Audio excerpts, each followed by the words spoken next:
আমি কারো পক্ষের লোক নই, আমি কারো বিপক্ষে নই। আমি শুধুমাত্র জুলাই শহীদদের পক্ষের লোক, জুলাই যোদ্ধাদের পক্ষের লোক। যারা নিজেদেরকে জুলাই যোদ্ধা মনে করবে, যারা বিপ্লবী মনে করবে, আমি সকলের পক্ষের লোক।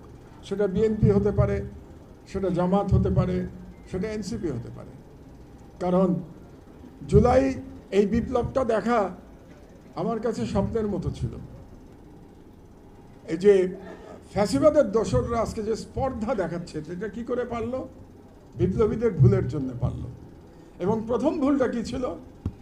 প্রথম ভুলটা ছিল বিপ্লবীদের কয়েকজনের সরকারে যাওয়াটা প্রথম ভুল ছিল। এই কথাটা তোমাদেরকে আমি মনে করি পাবলিকলি আজ পর্যন্ত কেউ বলে নাই। আমি আজকে এখান থেকে পাবলিকলি বলে যাচ্ছি, প্রথম ভুল ছিল কয়েকজনের তোমাদের সরকারে যাওয়া। বিপ্লবের কতগুলো নিয়ম আছে। বিপ্লবীরা যখন বিপ্লব করে, হয় সকলে মিলে সরকারে যাবে, তারা সরকার গঠন করবে, যেটা কিউবার বিপ্লবে হয়েছিল। ফিডেল ক্যাস্ট্রো, চে গুয়েভারা, রাউল ক্যাস্ট্রো যখন বিপ্লব করে তারা সাকসেসফুল হলো, বাতিস্তাকে হারিয়ে দিল, তখন তারা সকলে মিলে সরকার গঠন করেছিল, বিপ্লবী সরকার। কিন্তু কয়েকজন মিলে এক ধরনের এস্টাবলিশমেন্টের সরকারে যোগদান করে নাই। কাজেই এই যে তিনজনের সরকারে যোগদান করার যে সিদ্ধান্ত, এটা ভুল ছিল। আমি মনে করি সরকার ইউনূস সাহেবের সিলেকশন ওয়াজ পারফেক্ট। সত্য কথা এটা। ইউনূস সাহেব সম্পর্কে নানা রকম বক্তব্য থাকতে পারে। আমার নিজেরই ইউনূস সাহেবের সকল কর্মকাণ্ড, সকল বক্তব্য আমি সমর্থন করি না। কিন্তু ওই মুহূর্তে ইউনূস সাহেব ছাড়া আমাদের সামনে বিকল্প কেউ ছিল না সরকার পরিচালনা করবার জন্য।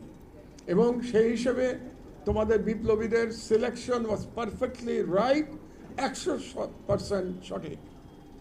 তোমাদের উচিত ছিল বাইরে থেকে বিপ্লবের দর্শন তৈরি করা, বিপ্লবী দল তৈরি করা, ক্ষমতার বাইরে থেকে। কারণ ক্ষমতার ভিতরে গেলে একটা দায়িত্ব চলে আসে।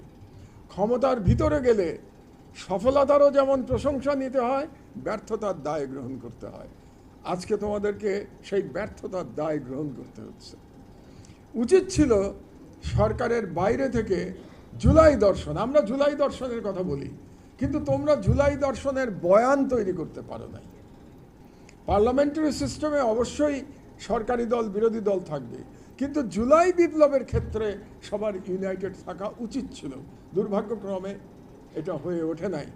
এটা জাতির জন্য দুর্ভাগ্য। কিন্তু তাই বলে সব কিছু শেষ হয়ে যায় নাই, এখনও সময় আছে। আমরা এখনও ইউনাইটেড হতে পারি।